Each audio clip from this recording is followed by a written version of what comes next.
이것은 내 성경입니다. 나는 성경이 말씀하는 모든 것을 믿습니다. 나는 하나님의 자녀이며 성경 속에 있는 모든 약속들도 내 것이고 성경이 할 수 있다고 한 모든 일들을 나는 할 수 있습니다. 나는 지금 영원불변한 하나님의 말씀을 받습니다. 내 생각은 깨어 있고 내 마음은 열려 있습니다. 지금 받으려 하는 하나님의 말씀으로 인해 분명히 나는 변할 것이고 성장할 것입니다. 할렐루야, 아멘. 군중에서 제자로 네 번째 말씀으로 제자로의 부르심보다 한 가지 더 말할 수 있는 것은 제자로서의 따름이라는 제목이 더 좋을 것 같습니다. 따름. 예수님께서 제자들을 부르실 때 아무런 자격 조건 없이 주님이 원하는 자들을 부르신 게 마가복음 3장에 나왔죠. 아무런 자격이 없었습니다. 은혜로 불러주신 겁니다. 그래서 저와 여러분들도 하나님이 그 은혜로 우리를 불러주셨다 하는 고백을 하게 됩니다. 그런 제자들에게 주님이 같이 하시면서 말씀을 가르치시고 깨우치시면서 주님의 고난과 십자가와 죽으심을 비로소 가르치셨다고 말씀을 하셨죠. 그리고 난 다음에 그 진정한 복음의 길을 가는 나를 따라오려고 한다면 이라는 말씀으로 오늘 말씀을 하고 있습니다. 오늘 이 말씀은 우리가 여러 가지 것들을 생각해 볼 수 있는데 서양 연극에 보니까 단지 15분이라는 작품이 있습니다. 주인공이 어려서부터 공부를 잘했던 총명한 사람이었고 성공을 향하여서 열심히 달려갔던 사람이었습니다. 그래서 대학을 졸업하고 또 공부를 하고 해서 학위를 받을 수 있는 모든 과정을 다 마쳤습니다. 이제 논문이 통과되어지고 그 다음 단계로 갈 날만 기다리는데 갑자기 가슴이 아파서 병원을 갔는데 진료 결과 생명이 15분밖에 남지 않았다 하는 이야기입니다. 사실 우리가 생각하기에는 뭐 그런 이야기가 다 있겠나 싶지만 실제적인 그 연극에서 나오는 이야기인데, 그래서 그가 이 통증을 앓으면서 왜 내게 이런 시간밖에 없냐라고 지체하는 중에 5분이 지나갔습니다. 10분이 남은 시간에 연락이 왔습니다. 삼촌이 운명했는데 삼촌이 유산을 남겨줄 사람이 당신밖에 없다. 그래서 유산을 상속을 받을 수 있도록 절차를 밟아라. 삼촌이 억만장자였습니다. 그의 마음에 기쁨이 없었습니다. 그리고 조금 있다가 연락이 또 전보가 하나 왔는데 그 전보에는 박사학위가 최우수로 통과가 되어서 수여식을 할 때 상을 받게 되었다 하는 것을 봤습니다. 그리고 얼마 지나지 않아서 바로 또 이어서 전보가 왔는데 결혼을 하자고 요청했던 자매에게서 결혼 승낙 요청서가 왔습니다. 세상의 모든 것이 다 이루어지고 그 다음 단계로 갈 수 있는 모든 절차가 남았지만 시간이 1분밖에 남지 않았습니다. 얼마 지나지 않아서 이 청년은 이 땅을 떠났습니다. 그 연극이 시사하는 내용은 단순한 이야기입니다. 인생이 내 마음대로 되는 것 없고 우리의 시간이 나의 것이 아니다 라는 것이죠. 진정한 인생의 의미가 무엇이며 우리가 왔다가 어디로 갈 것인가에 대한 생각하고 고민하게 하는 겁니다. 우리의 주어진 시간과 상황들을 그 누구도 막을 수도 대신할 수도 없다 하는 이야기를 하고 있습니다. 얼마 전에 원로 목사님과 통화를 하면서 안부를 묻고 이래저래 이야기를 나누시는데 괜찮으시다고, 다른 일 없으시다고 이래저래 말씀을 하십니다. 그래서 하여튼 아시겠다고 기도하겠습니다. 조만간 찾아뵙겠습니다 하고 지났는데 이번 주간에 제 호주에 있는데 연락이 하나 왔습니다. 목사님이 몸의 상태가 좀 이상한 것이 생겨져서 그렇게 오래 남지 않은 것 같습니다 하는 보고가 연락이 왔어요. 한두 달 정도 시간이 계신더라고. 그리고 나서 하여튼 그러면 바로 연락을 받자마자 오늘 주일 예배 마치고 나서 한번 찾아뵙도록 시간을 좀 만들자 해서 연락을 하고 수술을 하고 있는 중이었는데 바로 얼마 지나지 하루가 지나지 않아서 돌아가셨다라는 연락이 왔습니다. 참 시간이라고 하는 게 우리가 할 수 있는 것도 없을 뿐만 아니라 하나님의 시간 속에서 하나님이 가장 좋고 행복한 것들을 어떻게 하시는지 우리는 알지를 못합니다. 그런데 결국 언젠가 우리도 다 갈 사람들이고, 또 우리가 사는 이 세상 속에서 우리는 얼마나 살아야 더 사는 것이라고 말할 수 있는 사람 아무도 없습니다. 오늘도 이 시간에 병원에서는 수많은 사람들이 아픔으로 인하여서 이 땅을 떠나는 경우들도 있습니다. 저와 여러분들이 예수님의 부름을 받은 예수님의 사람, 하나님의 사람으로, 믿음의 사람으로 살아갈 수 있도록 복을 주신 것을 기뻐하되, 우리가 진정 교회만 다니는 사람이 아니라 입술로만 네 예수님 사랑합니다, 나 예수 믿는 사람입니다 하는 정도가 아니라 진짜 온전한 제자로 부름을 받은, 그리하여서 온전히 주님을 따르는 제자로서의 삶을 살아드리는 합당한, 부르심에 합당한 용사들이 되어야 하는 겁니다. 오늘 이 본문은 이렇게 이야기를 해요. 예수님께서 34절에 보니까 무리와 제자들을 불러 이르시되, 제자들만 부르신 것이 아니라 12명의 제자들만 해당된 것이 아니라 예수님을 따라왔던 수많은 군중들까지 불렀습니다. 예수님 앞에 나왔던 사람들이 오병이의 기적을 경험했고 또 많은 것들을 경험했기 때문에 가기만 하면 좋은 것이 있을 것으로 생각해서 온 그 모든 사람들, 대상이 그 어떤 누구도 아닌 특정적인 제자라든지 특정한 누구가 아닌 누구든지 모든 사람을 포함해서 이야기를 합니다. 나를 따라오려거든, 나를 따라오려거든 자기를 부인하고 자기 십자가를 지고 나를 따를 것이니라. 이 말씀을 생각해 보면서 그 밑에 구절 속에서도 보십시오. 35절에도 누구든지가 두 번이나 옵니다. 누구든지 자기 목숨을 구원하고자 하면 잃을 것이요, 누구든지 나와 복음을 위하여 자기 목숨을 잃으면 구원하리라. 38절에 누구든지 이 염난하고 죄 많은 세대에서 나와 내 말을 부끄러워하면 인자도 아버지의 영광으로 거룩한 천사들과 함께 올 때에 그 사람을 부끄러워하리라. 자, 목숨을 얻을 수 있는 사람이 있고 목숨을 잃을 사람이 있고 부끄러움을 당할 사람이 있고 영광을 받을 사람이 있다라는 것을 말씀하고 있습니다.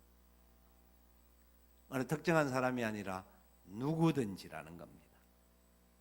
우리 모두가 거기에 해당된다라는 말씀입니다. 교회 안에서는 특정한 열심히 있는 어떤 사람들의 이야기가 아니라 예수 그리스도 안에 있는 모든 사람들에게 주시는 말씀입니다. 예수님의 부름을 받은 사람들은 예수님을 따라야 합니다. 예수님께서 제자들을 부르시고 나를 따라오라고 말씀하셨습니다.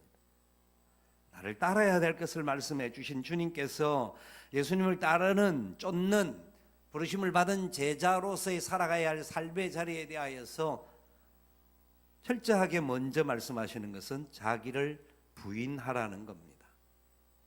어떤 사람이 이 성경을 읽으면서 이렇게 읽습니다. 누구든지 나를 따라오려거든 자기 부인하고 자기 십자가를 지고. 아니, 많은 사람들이 나와 상관없다고 생각하면서 성경을 보는 경우들이 굉장히 많습니다. 나와 상관없이 성경을 보는 경우들이 많은데 이 말씀은 철저하게 우리에게 말씀합니다. 자기를 부인하고, 셀프 디나이라고, 자기를 부인, 자기를 포기하라, 자기를 내려놓아라. 이 말은 내가 이것을 하고 싶은데 다른 것을 하면 주님이 더 기뻐하실까, 이 정도의 것이 아니라 이 말씀의 의미 안에는 시간이나 물질이나 어떤 다른 어떤 부분들이 포함도 될 수 있겠지만 그것보다 더 중요한 것은 자기 자신을 포기하라는 겁니다. 자기 자신을 내려놓으라.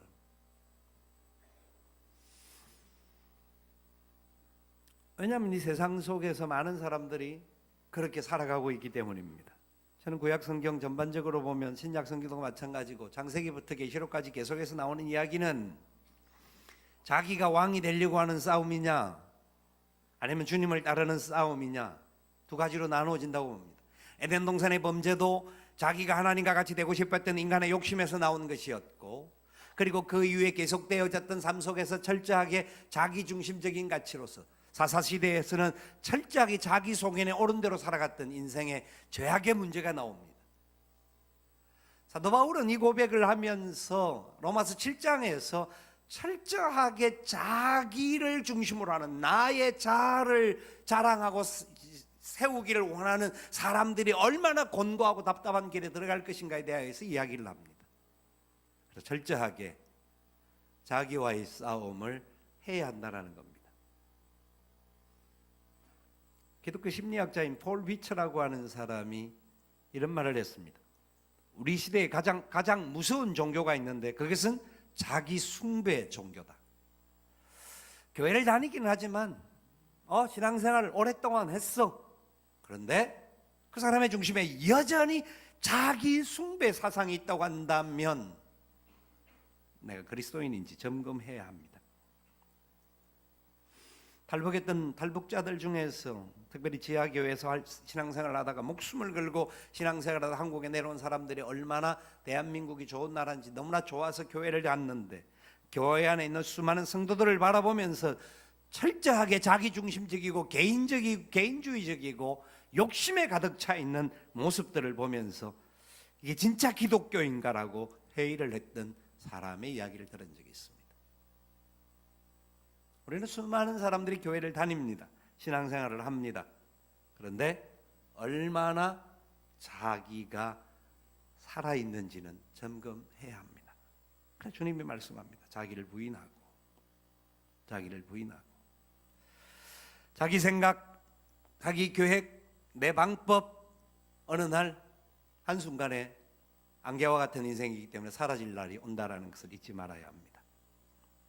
철저하게 우리 생각이 아니라 주님이 원하는 뜻이 뭔가, 주님이 우리를 통하여 이루기를 원하시는 게 뭔가 생각해야 합니다.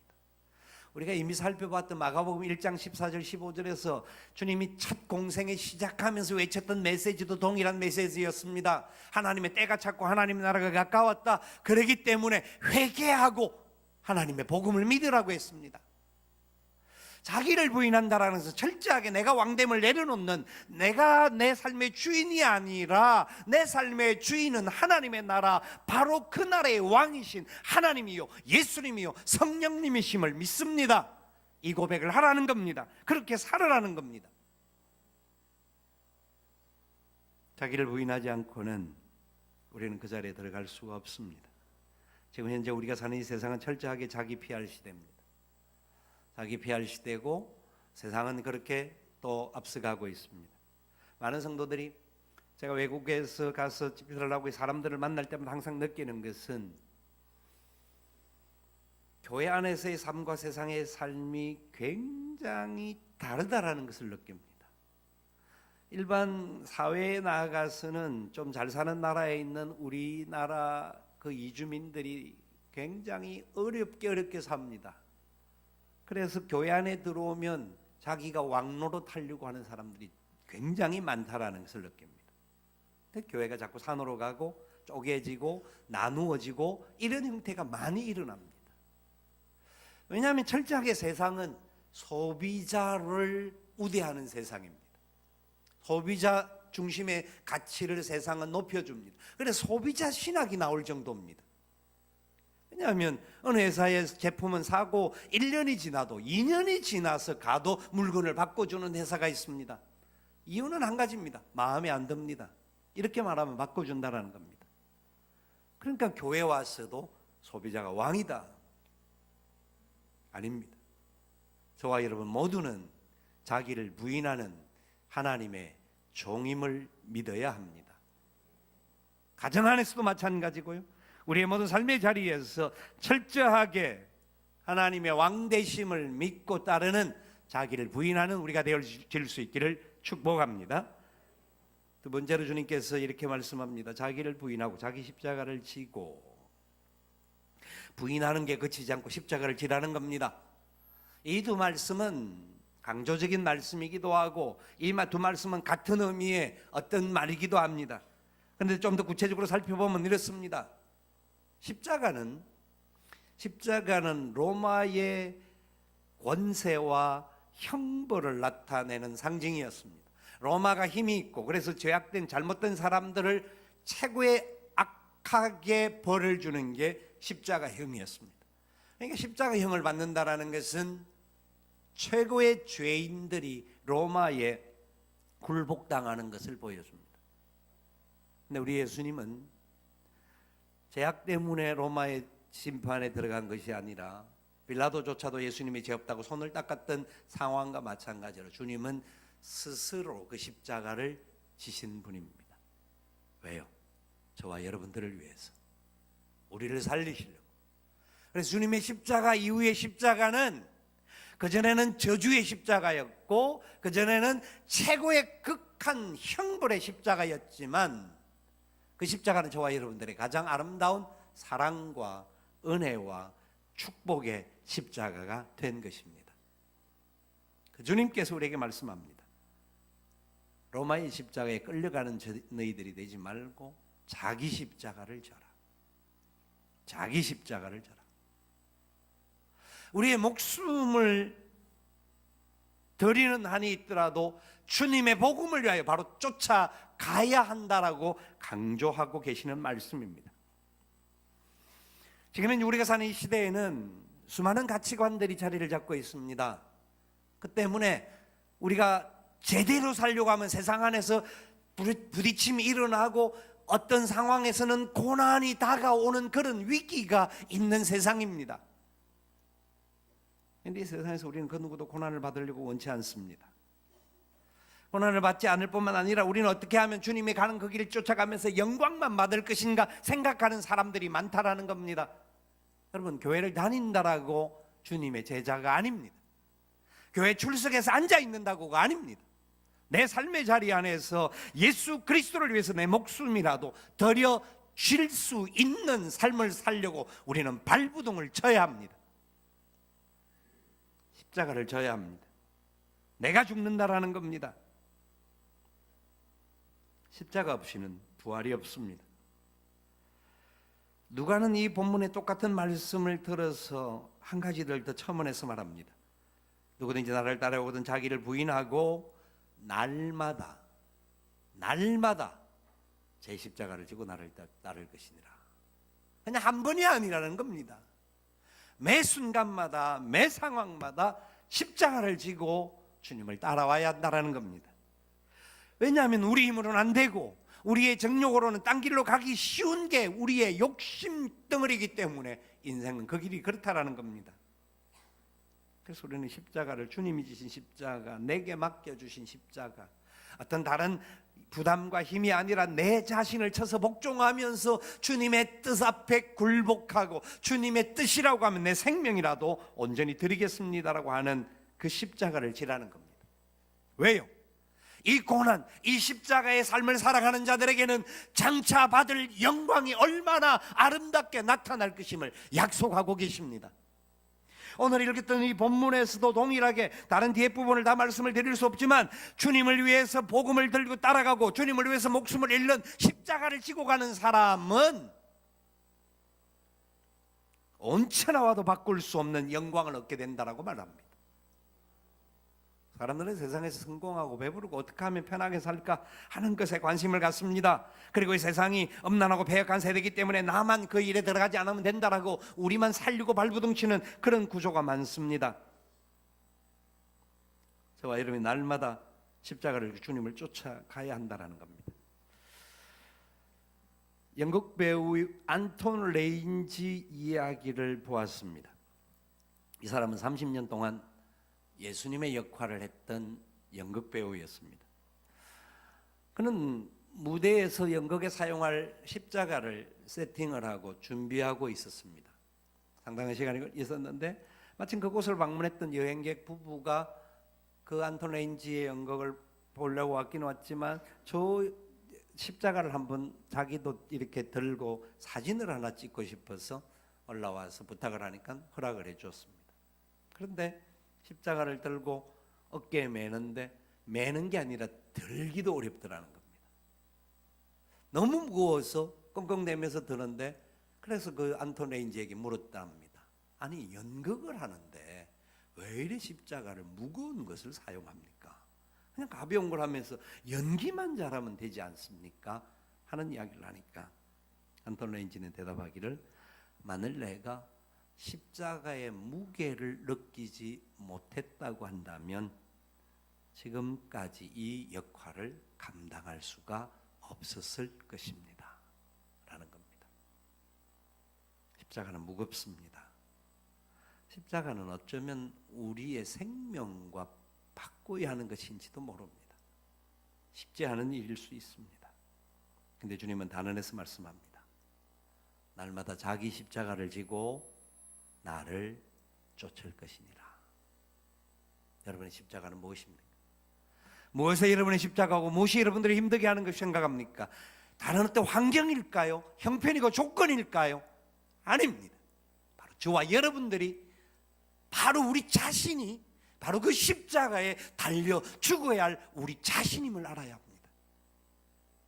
내가 죽으면 그 어떤 것도 무게, 그 어떤 것도 우리는 두려워하지 않습니다. 십자가는 타고 가는 것이 아니라 지고 가는 것입니다. 영광을 바라보는 것이 아니라 고난에 동참하는 겁니다. 예수를 믿기 때문에 세상 속에서 다른 사람들에게 이 예수님의 십자가는 다른 사람을 살린 십자가였습니다. 우리가 지는 십자가를 통하여서 다른 사람들에게 좋은 영향력을 주고 좋은 은혜를 나누어 주고 다른 사람을 살릴 수 있는 삶의 자리로 이끌어 가야 합니다. 그것이 십자가입니다. 그래서 주님을 따라야 합니다. 주님을 따라야 합니다.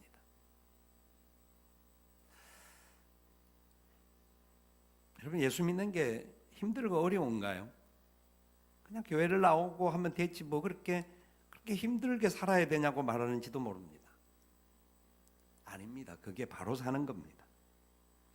그게 온전하게 사는 겁니다. 세상에서 편하게 사는 것은 그 속에 우리가 힘들게 산다고 해서 우리를 하나님께서 계속 그냥 힘들고 나락에 떨어져 있게 만든다라는 것은 아닙니다. 반드시 영광으로 우리에게 보상을 하십니다.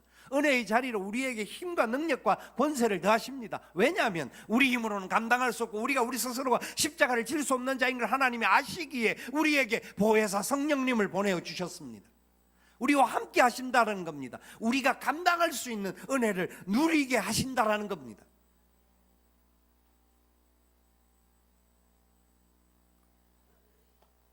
찬송가 495장에 이렇게 가사가 나옵니다. 누가 주를 따라 섬기려는가? 누가 죄를 떠나 주만 따를까? 누가 주를 섬겨 남을 구할까? 누가 주의 뒤를 따라가려나? 부르심을 받아 주의 은혜로 주를 따라가세 주만 따르네. 세상 영광 위에 따름 아니요 그 신사랑이네. 주만 따르고 주가 내려주신 은혜 힘입어 주의 뒤를 따라 힘써 일하네. 부르심을 받아 주의 은혜로 주를 따라가네. 주만 따르네. 3절을 같이 합니다. 환난 핍박 많고 환난 핍박 원수 강하나 원수가 주의 용사 더욱 힘이 강하니 용사도 힘이 강하니 누가 능히 이겨 넘어뜨리랴. 변함없는 진리 승리하리라. 기쁜 찬송하며 주의 은혜로 주를 따라가네. 주만 따르네. 아멘. 아멘. 우리는 주님을 따른다라는 것이 얼마나 힘든 것을 압니다. 얼마나 어렵고 안타까운 일들을 많이 경험하는지 압니다. 그럼에도 불구하고 주님은 우리에게 요구합니다. 누구든지 나를 따르려거든 자기를 부인하고 자기 십자가를 지고 나를 따를 것이니라. 목숨 걸고 오라는 겁니다. 생명 다해서 오라는 겁니다. 그냥 조금 수고했다고, 조금 노력했다고가 아닙니다. 그 노력과 수고도 얼마나 하나님은 귀하게 여기실지는 압니다만, 진정 우리의 삶 속에 진정 이 세상에 그 어떤 것보다 더 아름다운 것을 소유할 수 있는 그런 은혜의 역사를 얻기 위해서는 주님만 따라야 합니다. 이번 여름에 단기선교 팀들, 여름 성경학교 그리고 수련회에 수고하시는 교사님들, 그 수고를 하나님은 아실 것입니다. 여러분들이 시간이 많아서 그 수고에 동참하는 것이 아닐 것입니다. 다른 여유가 많아서 하는 것이 아니라 주님의 부르심에 어떻게 하면 반응할까, 어떻게 하면 그 사랑 앞에 조금이나마 내가 보답할까 하는 마음으로 그 사역에 동참하는 줄 믿습니다. 여러분의 사역이 주님 안에서 은혜와 능력과 권세로 기름 부어지실 줄 믿습니다. 비록 우리는 여러 가지 상황들 때문에 단기선교팀 또 교사로서 수고하지 못하는 그런 상황일지는 모릅니다. 그렇다고 하면 기도해 주셔야 합니다. 함께 그 일에 동참할 수 있는 기도가 필요하고, 또 함께 그들의 격려와 사랑에 힘을 모을 수 있는 자그마한 사랑과 수고의 헌신들이 필요합니다. 그럴 때 우리가 하는 이 길 속에 주님이 더 기뻐하시는 아름다운 열매가 나타나게 될 줄 믿습니다. 우리의 삶이 한순간에 갑자기 바뀌지는 않습니다. 주님을 따르기를 원하지만 수없이 넘어지는 연약함이 있습니다. 왜냐하면 우리가 그렇게 길들여져 있기 때문입니다. 이 세상의 문화에 그렇게 길들여져 있는 우리들이기 때문에 우리의 삶이 그럼에도 불구하고 세상에 끌려가고 세상을 따르는 자가 아니라 세상에 죽은 그 고기와 같이 휩쓸려 내려가는 자가 아니라 살아있는 그리스도인답게 그 물줄기를 그스려 올라갈 줄 아는 생명의 역사가 나타나는 우리 크리스찬들이 되어야 합니다. 힘들 수 있습니다. 어려울 수 있습니다. 그러나 성령님께서 도와주실 것입니다. 사도들이 도망자들이었습니다. 예수님을 부인하고 다 도망가고 다 자기 손에 오른 대로 각각 뿔뿔이 흩어졌습니다. 왜? 살아남아야 하기 때문에. 그러나 그런 사람들을 주님 포기하지 않으시고 또 불러주셨습니다. 또 부르셔서 사명을 맡기셨습니다. 그들에게 성령이 임하면 감당할 것임을 약속해 주었습니다. 사도행전 2장 3절 이하에서 그들의 성령의 임함을 통하여서 그들이 성령의 말하심을 따라 말하기 시작하였습니다. 내 힘으로는 어려웠지만 도망갈 수밖에 없었고 희생의 대상이었기 때문에 죽을까 두려워했지만 성령님이 함께하니 그 어떤 두려움도 그 어떤 고난도 문제가 되지 않았습니다.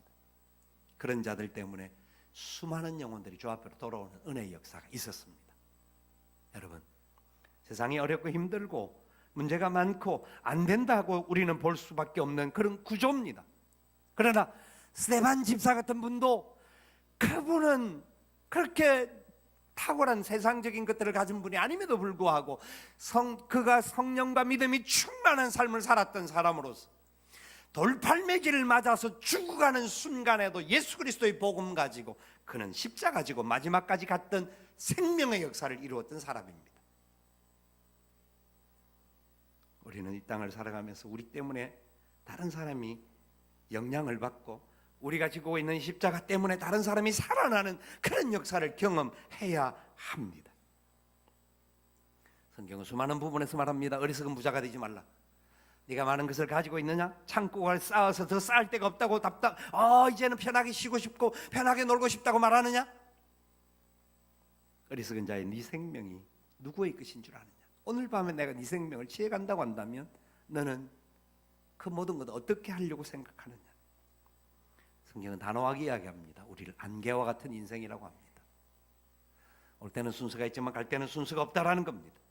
우리의 생명이 예수님을 따르다가 마지막 순간에 하나님의 영광의 그 자리에 할렐루야 찬송하면서 예수 그리스도만 높였던 우리의 인생이 그 자리에 들어갈 때 그 감사와 감격의 역사가 나타나는 그 자리를 바라보고 걸어가는 저와 여러분 될 수 있기를 원합니다. 지난 시간 통해서 저는 우리 원로 목사님을 통하여서 배운 것은 많은 것들보다 딱 한 가지를 이야기를 한다고 하면 하나님 사랑하시고 교회 사랑하셨던 하나님의 뜻에 어쨌든지 여러 가지 차이와 견해와 차이 있을지라도 그것만 바라보고 걸어가셨던 어른이라는 것은 확신합니다. 어디에 가도 그 부분은 자랑합니다. 우리는 우리가 살아가는 삶의 자리 속에서 가장 좋은 것이 있다고 하면 그분을 보는 겁니다. 그분을 따르는 겁니다. 그래서 그분 때문에 우리는 살 수 있다라고 믿는 겁니다. 먼저 그 나라와 그 일을 구하는 우리가 되어질 때 하나님께서 우리에게도 영광의 역사에 동참하는 은혜의 자리로 이끌어 주실 줄 믿습니다. 아무쪼록 우리 모든 성도들이 주님을 따르면서 이 세상을 살릴 수 있는 그런 저와 여러분 될 수 있기를 살아계신 예수님의 이름으로 축원을 드립니다. 우리 함께 일어나